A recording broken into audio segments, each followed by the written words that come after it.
지난 19일 국회 국토교통위원회에서 가덕도 신공항 특별법이 통과됐는데 함께 통과시키겠다던 대구 경북 통합신공항 특별법은 상임위 문턱을 넘지 못했습니다.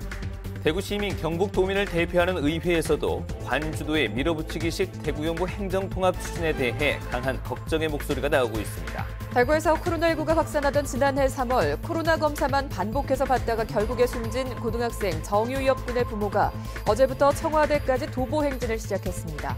대구지방환경청이 이번 설 연휴 환경오염물질 배출 사업장을 점검해 5곳을 적발했습니다. 여러분 안녕하십니까? 2월 23일 화요일 아침 대구 MBC 뉴스투데이입니다.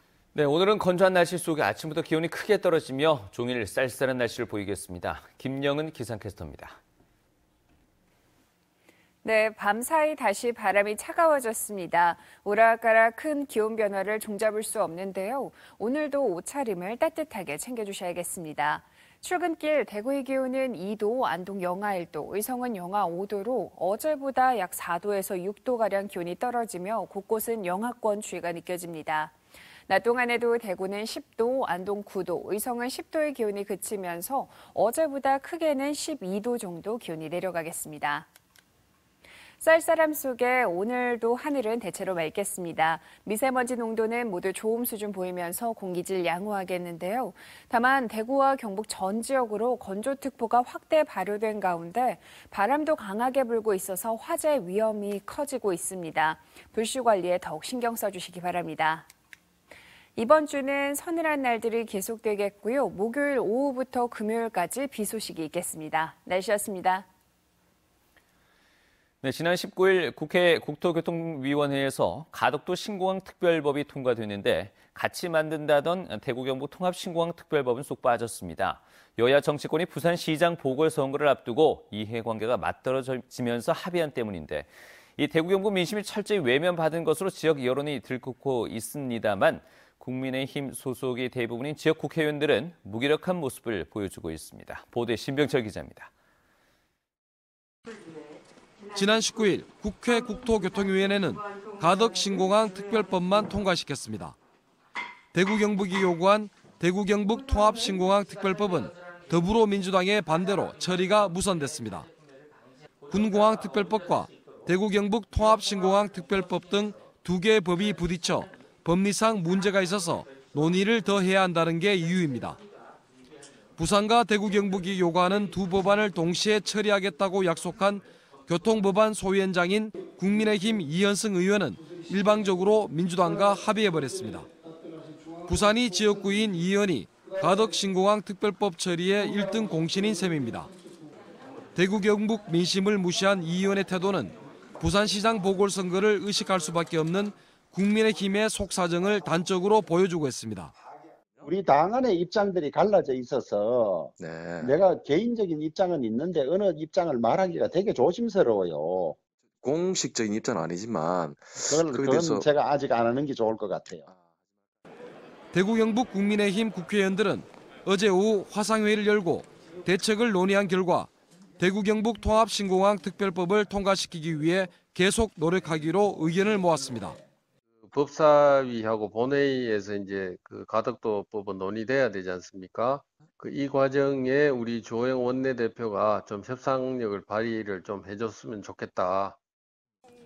지난 17일 국회를 방문해 이낙연 민주당 대표를 만나 통합신공항 특별법 통과를 부탁하며 공을 들였던 대구시와 경상북도는 반발하고 있습니다. 이거는 정말 정권 차원에서 나중에 아주 우를 범하는 그런 행위로 생각되어서 강력하게 항의를 할 그런 예정입니다. 선거 때마다 대구 경북의 압도적인 지지를 받고도 지역 민심을 외면한 국민의힘 모습에 비판의 목소리가 나오고 있습니다. 홍준표 무소속 의원은 지난 21일 야당의 김종인 위원장은 철저히 외면했고 주호영 원내대표도 민주당 원내대표와 협의 한번 하지 않았다면서 맹비판했습니다. 부산시는 가덕 신공항 특별법이 오는 26일 국회 본회의에서 통과되면 2024년 착공해 2029년에 완공할 예정이라고 밝혔습니다. MBC 뉴스 신병철입니다. 대구 경북 행정통합이 짜인 일정에 따라 빠르게 추진되고 있다는 보도 여러 차례 해드렸는데요. 대구 시민과 경북도민을 대표하는 의회에서도 이런 관 주도의 밀어붙이기식 추진에 강한 걱정의 목소리가 나오고 있습니다. 조지한 기자가 보도합니다. 대구와 경북을 합치자는 행정통합 논의는 코로나19 영향으로 대면이 아닌 온라인 비대면으로 주로 이루어지고 있습니다. 지금까지 3차례 온라인 토론회에 이어 다음 달에는 4차례 권역별 토론회가 열립니다.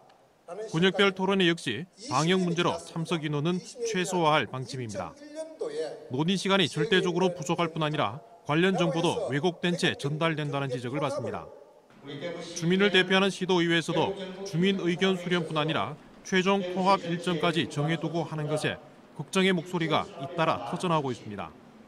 희망적인 예측을 기반으로 행정통합의 가부만을 주민투표로 묻고 그 뒤 통합행정청의 실질적인 형태는 관의 판단으로 정하겠다는 선통합 후 조정의 기조로 지금의 행정통합을 밀어붙이고 있습니다. 지역에 따라 이해 관계가 엇갈릴 수밖에 없는 경북에서도 반발을 사고 있습니다. 의회에서조차 논의가 전혀 이루어지지 않아 제대로 된 주민 의견 수렴을 위한 일정 전면 재조정 등이 필요하다는 겁니다.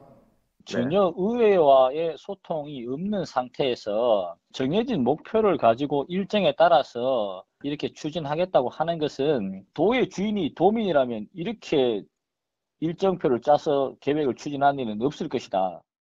대구와 경북을 하나로 합쳐 수도권에 맞서자는 행정통합을 두고 대구시와 경상북도의 밀어붙이기식 추진에 대해 대구시와 경상북도 의회에서도 강한 우려를 나타내고 있습니다. MBC 뉴스 조지한입니다. 대구에서 코로나19가 확산하던 지난해 3월 코로나 검사를 반복해서 받다가 결국은 숨진 고등학생 정유엽 군의 부모가 청와대까지 도보 행진을 시작했습니다. 윤영균 기자가 취재했습니다. 지난해 3월 12일 40도가 넘는 고열로 경산의 한 병원을 찾았던 17살 고등학생 정유엽 군은 응급실에 들어갈 수 없었습니다. 코로나19 검사를 받지 못했기 때문입니다. 다음 날 영남대병원으로 옮겨진 뒤 코로나19 검사만 13번을 받았습니다. 엿새 뒤 결국 숨졌고 코로나에는 감염되지 않았던 것으로 나타났습니다. 가슴에 묻기에는 너무나 비통하고 유엽의 억울한 죽음을 성화시켜서 사회에 희망의 메시지를 전달하고 정의를 실현하는 교도보로 만들고자 합니다. 정유엽 군 부모는 어제 경산에서 영남대병원까지 19km를 걸었습니다. 코로나19 검사만 하다가 정작 아들의 치료는 소홀했던 게 아닌지, 급하게 아들을 치료할 수 있는 병원은 없었던 건지, 왜 경산에서 영남대병원까지 구급차가 지원되지 않았는지 묻고 싶은 게 많기 때문입니다. 유급이 죽음에 대한 정부 차원의 진상조사를 통해 의료 공백의 대책이 마련되고 의료 전달 체계 개선 및 공공의료 학교를 통해서 모두가 평등하게 의료 혜택을 받을 수 있기를 간절히 바랍니다. 고 정유엽 군 부모는 아들이 숨진 3월 18일까지 25일 동안 청와대까지 370km를 걸으면서 이 같은 질문을 계속할 예정입니다. MBC 뉴스 윤영균입니다. 산재가 잇따르고 있는 포스코의 최정우 회장이 어제 국회에서 열린 산재 청문회 증인으로 참석했습니다. 국회의원들은 포스코가 노후한 설비를 방치해서 노동자들을 죽음으로 내몰고 있다며 자진 사퇴를 촉구했습니다. 장미쁨 기자가 보도합니다. 지난 3년간 19명이 숨진 포스코 제철소는 죽음의 일터라는 비판이 국회에서도 잇따라 나왔습니다. 포스코는 문을 열면 지옥이다. 동료가 죽어가는 모습을 보면서 혹시 나도 저런 사고를 당하면 어떨까? 나는 오늘 무사할까? 그런 생각으로 출근을 한다라는 거예요. 노웅래 의원은 최정우 회장은 1조 원이 넘는 예산을 투입했다고 말하고 있지만 실제로 1조 원이 넘는 안전 예산의 지출 내역은 확인할 수 없다고 지적했습니다. 그럼 안전시설 투자한 예산 나머지 1조 원 어디로 간 겁니까? 근거도 안 밝히고 사용 내역서도 안 밝히고 이렇게 거짓말하고 안전 경시하고. 최근 노동부 특별근로감독이 결정되기 직전 포스코가 직접 작성하는 위험성 평가 보고서를 수정하라고 내부적으로 조작 지시를 내린 정황도 드러났습니다. 노동부를 기만하는 거고 국민을 기만하는 겁니다. 이런 방식으로 속이면 이게 이 감독을 하는 게 무슨 의미가 있겠습니까? 고용노동부 이재갑 장관은 현재 포스코 본사의 안전조직이 제 역할을 하지 못하고 현장에 많은 하청업체들이 관리되지 않고 있다고 지적했습니다. 작업을 하는 노동자들이 작업장 내 위험 요인에 대해서 본인들도 잘 모른다는 점, 이런 것들을 좀 들 수가 있겠습니다. 포스코가 유해물질 배출로 인한 지역의 공해와 주민들의 건강 문제, 노동자들의 직업성 암 문제를 외면하고 있다는 지적도 나왔습니다. 도대체 후배 노동자들이 얼마나 더 노동 현장에서 피 흘리고 쓰러져야 책임을 질 건지, 자진 사퇴할 생각은 없는지 말씀해 보세요. 한편 지난 18일 최 회장이 허리 통증을 이유로 청문회에 불참 의사를 밝힌 것과 관련해 매우 부적절했다는 지적이 여러 차례 나왔습니다. 그 요추부 염자상이나 경추부 염자상 같은 경우는 주로 보험 사기꾼들이 내는 건데, 그 주식회사 포스코 대표 이사께서 내실 만한 그런 진단서는 아니라고 보이고요. 그래서 당연히 유가족과 산재로 사망하신 그 억울한 노동자들에게 정중히 사과해야 되는 거 아니었습니까? 생각이 짧은 게 아니고 그게 회장님의 인성입니다. 또 청문회에서는 포스코 임원들의 자녀가 특혜 채용됐다는 의혹도 제기됐는데 이에 대해 최 회장은 부인했습니다. 최 회장은 최근 연이은 산업재해에 대해 국민과 유족에게 사과한다며 회사에서 안전 최우선을 목표로 시설 투자 등을 하고 있지만 아직 많이 부족하다고 밝혔습니다. 근로자의 안전을 지키는 방법은 노후 안전시설을 개선하는 게 최우선이라 해서 계속 이렇게 신속히 안전시설물로 개보수하게 되면은 아마 산업재해는 상당히 줄고. MBC 뉴스 장미쁨입니다.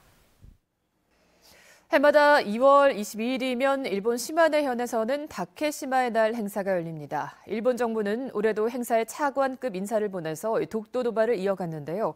마침 같은 날인 어제 문을 연 예천박물관에 일본의 주장을 정면 반박하는 자료가 공개됐습니다. 지역 박물관 개관식으로는 이례적으로 문화재 청장이 직접 참석하기도 했습니다. 홍석준 기자입니다. 竹島北方領土返還要求運動島根県民会議会長 독도를 자신들의 섬 다케시마라고 주장하는 일본 시마네현의 행사가 올해도 어김없이 열렸습니다. 일본 정부는 또 차관급 인사를 파견하며 억지 주장을 이어갔습니다. 2006년 이후 벌써 16년째 되풀이되는 일본의 2월 22일 독도 도발. 그런데 예천박물관이 바로 이날에 맞춰서 문을 열면서 일본 주장을 반박하는 연구 자료를 개관 기획 전에 처음 공개했습니다. 바로 16세기 우리나라 최초의 백과사전으로 잘 알려진 대동 운부 군옥에서 울릉도 관련 기술 19곳을 새로 찾아낸 겁니다. 일본은 그동안 조선 백성들이 울릉도, 독도의 존재 자체를 몰랐다고 주장해왔는데 당대 인식체계를 보여주는 백과사전에 울릉도 기술이 다수 나오면서 일본 측 주장이 힘을 잃게 됐습니다. 이미 1500년대에 울릉도에 관한 기록을 남겼다는 것은 독도를 포함한 이 섬 자체에 대한 관리가 조선시대에는 명확하게 중앙정부에서 품질 좋은 나무와 해산물을 가리키는 진목 해착을 풀이하면서 울릉도를 그 예로 들기도 하고 맑은 날 멀리 떨어진 섬에 모래톱까지 보인다는 산근사적, 토지가 비옥하다는 토지 비호를 설명할 때도 울릉도가 비중 있게 등장합니다. 이미 보물로 지정된 유명 문화재에서 독도 관련 내용이 새로 발굴됐다는 소식에 지방 국립박물관 개관식으로는 이례적으로 문화재청장이 직접 참석하며 일본 다케시마의 날 대응에 힘을 보탰습니다. 오늘 다케시마 날 이걸 계기로 지금 공동 전시를 기획을 했습니다. 그 역사적 사실과 어떤 실제 내용들을 충분히 보고 인식하는 계기가 되기를 바랍니다. 예천박물관은 보물이 268점으로 전국 공립박물관 가운데 가장 많고 그 밖의 유물도 2만 점이 넘습니다. 예천구는 독도에 초점을 맞춘 개관 기획전을 시작으로 사도세자의 태실, 구한말 시기의 일기 등 다양한 소재의 기획전을 선보일 계획입니다. MBC 뉴스 홍석준입니다. 어제 일본 시마네현이 죽도의 날 행사를 연 것을 두고 경상북도와 경상북도 의회는 강하게 규탄했습니다.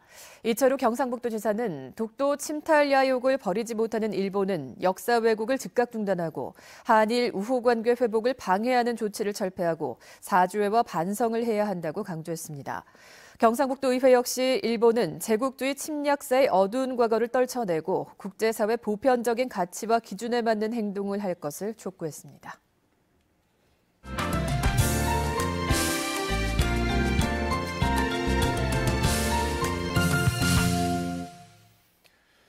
네, 토크 뉴스입니다. 학교 폭력에 대비하기 위해서 학교 보안관이 있습니다. 처우가 괜찮아서 경쟁률이 50대 1을 넘기기도 하는데요.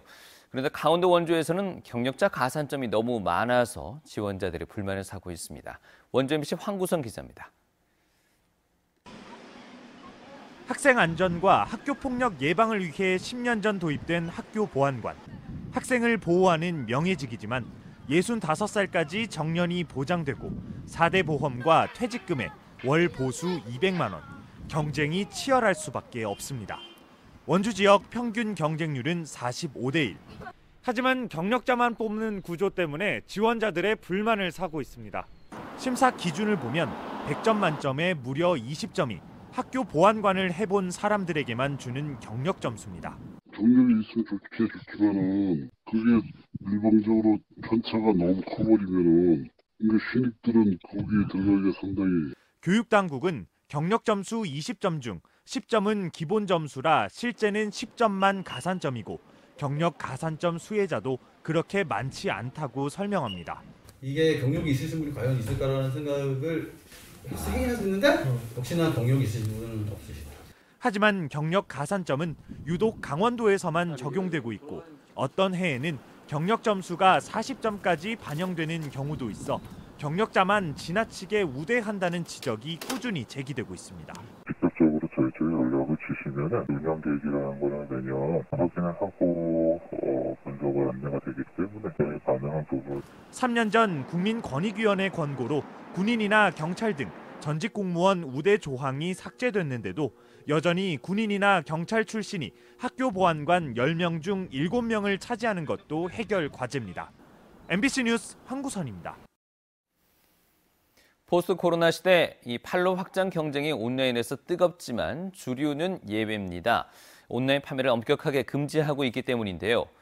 영업 규제로 경영난이 갈수록 심해지면서 이 소규모 주류 제조업체들만이라도 규정을 풀어달라는 목소리가 높아지고 있습니다. MBC 충북의 이지영 기자입니다. 수제 맥주를 만드는 양조장. 1000리터들이 발효 탱크 10여 대가 석 달째 텅 빈 상태 그대로입니다.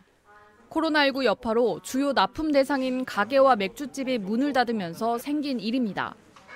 청와대 만찬주로 주목받으며 매년 2,000명 넘게 직접 찾아오던 개인 소비자도 발길이 뚝 끊겼습니다. 주로 전화 와서 이제 택배가 가능하느냐, 서울이나 그 주변에 이것을 이제 픽업할 수 있는 장소가 있느냐라고 연락이 오는데 저희도 뭐 절반 이상 매출이 빠지게 됐고. 한마디로 판로가 막혀버린 것. 온라인 주문과 배달 등 새로운 유통창구를 이용하려 해도 할 수 없습니다. 규모와 관계없이 주류 제조업체의 온라인 통신 판매를 원칙적으로 금지하고 있기 때문입니다. 하지만 민속주와 지역 특산주 등 일부는 전통 계승과 국산 농산물 소비를 위해 통신 판매가 가능한 데다 이른바 직구를 이용해 해외 주류를 구매하는 건 막지 못하고 코로나19라는 특수한 상황에서 소규모 수제 맥주 업체의 경영난이 이어지면서 온라인 판매를 허용해달라는 목소리가 높아지고 있습니다. 아직 수제 맥주 관련된 거는 사실 온라인 판매가 안 되기 때문에 그런 플랫폼 서비스조차가 나올 수가 없거든요. 그래서 만약에 그런 것들이 좀 실현이 된다면. 지난해 배달앱을 통한 주류 판매를 제한적으로 허용해 준 것처럼 편의점과 마트에 납품하지 못하는 소규모 업장만이라도 풀어줘야 한다는 겁니다. 사람들의 이미 소비 패턴이나 이런 것들이 많이 변화된 상황이거든요. 작은 업체들 같은 경우는 주요 기반이 펍이라든지 이런 술집에 나가는 생맥주 위주로 판매가 되기 때문에 코로나19 장기화로 인한 자영업자의 고통이 제조업자로 이어지면서 정부가 풀어야 할 고민도 깊어지고 있습니다. MBC 뉴스 이지연입니다. 대구지방환경청이 이번 설 연휴 동안 환경오염물질 배출 사업장을 점검해서 5곳을 적발했습니다.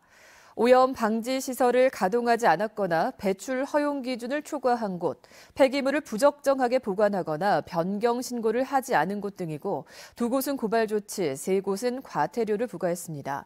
환경청은 미세먼지가 심한 봄철에도 이동 측정 차량과 드론 등을 이용해서 주요 산업단지에 특별 점검을 할 예정입니다.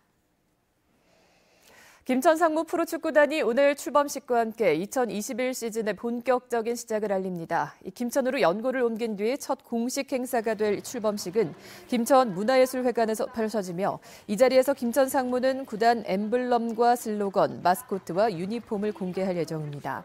이번 행사는 정부의 방역 지침에 따라 초청 인원만 함께하게 되는데 행사에 앞서서는 충원탑 참배도 할 예정입니다.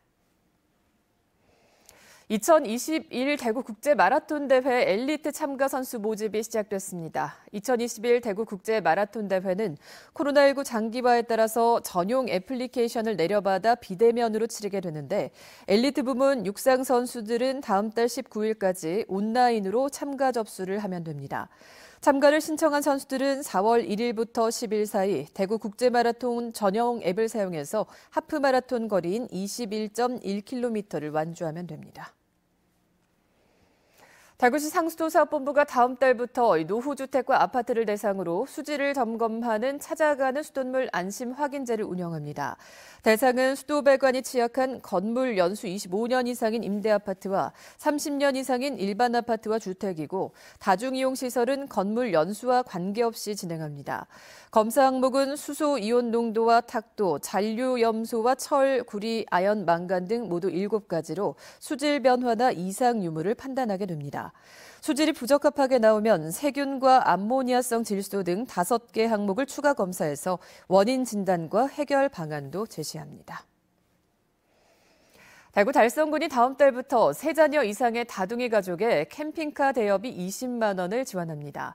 달성군에 주민등록을 둔 초등학생 이하 3자녀 이상인 가족이 그 대상이며 휴대용 카시트와 캠핑용 테이블, 코펠 등 캠핑 관련 용품을 무료로 빌릴 수 있습니다. 달성군은 지난해 제정한 인구정책 기본조례에 따라 저출생을 극복하기 위해서 이 같은 정책을 시행한다고 설명했습니다.